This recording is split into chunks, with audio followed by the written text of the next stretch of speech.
word on the street has it that crypto winter is finally thawing, and most importantly, all those blockchain projects, remember those that were all built on future promises and ICO culture?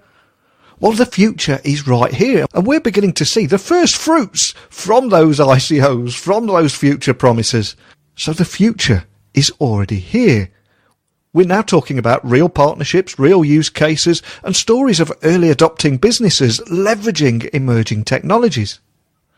But this Daily Tech podcast is not about buzzwords or fueling hype of anything, but hearing right from the heart of the tech world and how it's actually transforming multiple industries. So today we have Rutger van Zuidam on the show, and he's the founder and CEO of a company called DutchChain, which is a leading ecosystem development agency for open public infrastructure. And also Odyssey, an open innovation program, which provides a unique collaborative infrastructure for governmental, corporate and non-profit partners to help them find breakthrough solutions to complex societal challenges, all using blockchain, AI and so many other emerging technologies. Exciting stuff, right? Now, Rutger also has more than 15 years experience funding companies across communications, digital media and tech sectors, and was also the co-founder and commercial director of PayLogic, which is a next-generation ticketing and technology company based in Amsterdam. So buckle up and hold on tight so I can beam your ears all the way to the Netherlands so we can speak with Rutger, who's not only going to talk about everything I've just mentioned, but also Odyssey Hack 2019, which sounds incredibly exciting. So a massive warm welcome to the show, Rutger. Can you tell the listeners a little about who you are and what you do?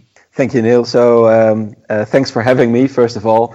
And yeah, I'm Rutger van Zuidam from the Netherlands, and I'm the CEO of DutchChain. And we organize the one of the largest open innovation programs in Europe called Odyssey. You can see everything about it on odyssey.org.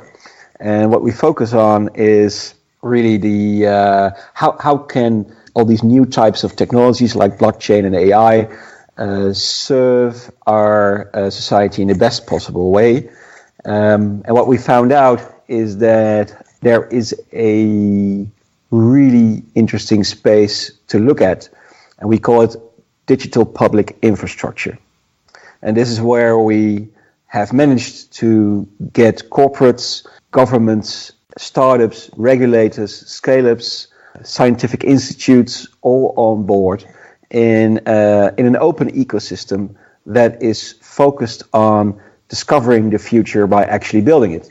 And in this innovation program, we have a highlight, which is the Odyssey Hackathon, and that one is taking place in a week time, and about 1,500 people from all over the world will gather to work with teams and experts on solutions in the context of 20 complex challenges. So this is, in a nutshell, what we are working on with a team of 9 very, very driven people from the Netherlands. Fantastic. There's so much to unpack there. So I suppose we better start with DutchChain, which, like you said, you're the founder and CEO of. And my understanding of DutchChain is it's a leading ecosystem development agency for open digital public infrastructure. But can you begin by telling me a little bit more about that and the kind of problems that you set out to solve and what put you on this path? Yeah, what put me on this path really is, and that goes way back to when I was a teenager and internet came into my life, so to say, right? The connection with the rest of the world and all the creativity simply blew everything away in the most positive sense of the word.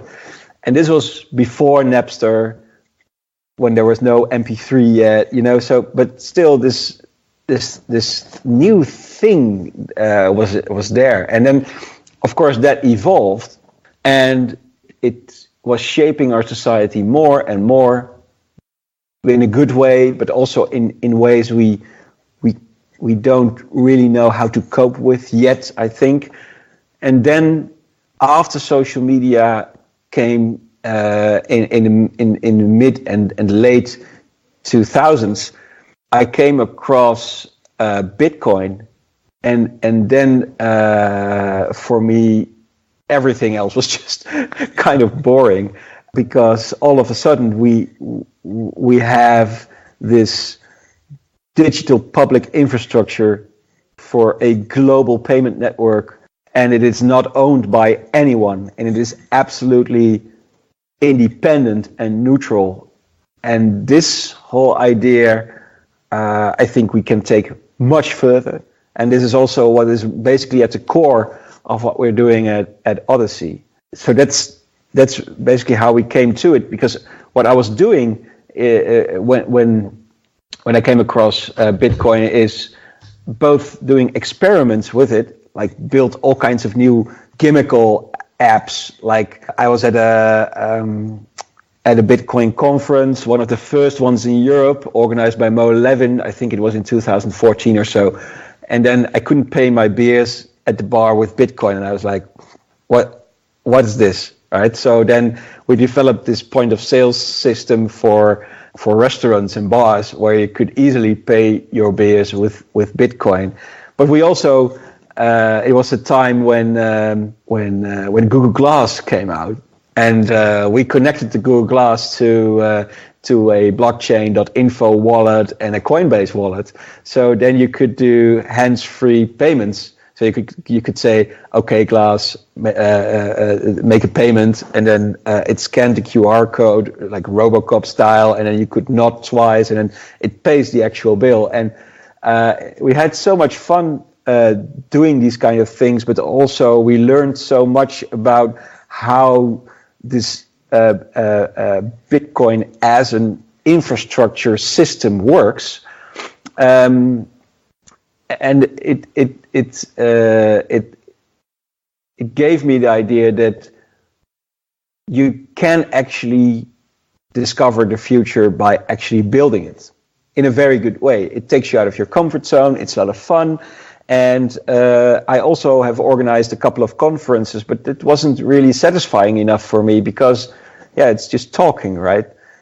So then I merged the two into this innovation program with the hackathon, and turned it into a professional innovation and collaboration infrastructure. I'm so glad you mentioned your teenage years there and the arrival of the internet. And we did mention before we started recording today, where I mentioned the Bill Gates story and where he was chatting to David Letterman, and everyone just mocked him when he spoke of this vision for the internet. And equally, you showed me a video of Bowie and Paxman, where Jeremy Paxman didn't get it either. And it really seems to be so many parallels around blockchain and crypto at the moment and the arrival of the internet. Is that something that you see too? Yes, and I think what I really like about the interview with Paxman and Bowie, where I still don't know yet if Paxman get it or just wants to feed Bowie with the opportunity to express himself more, but or pushes him to. But Bowie basically explains the cultural manifestation. And that's what really interests me.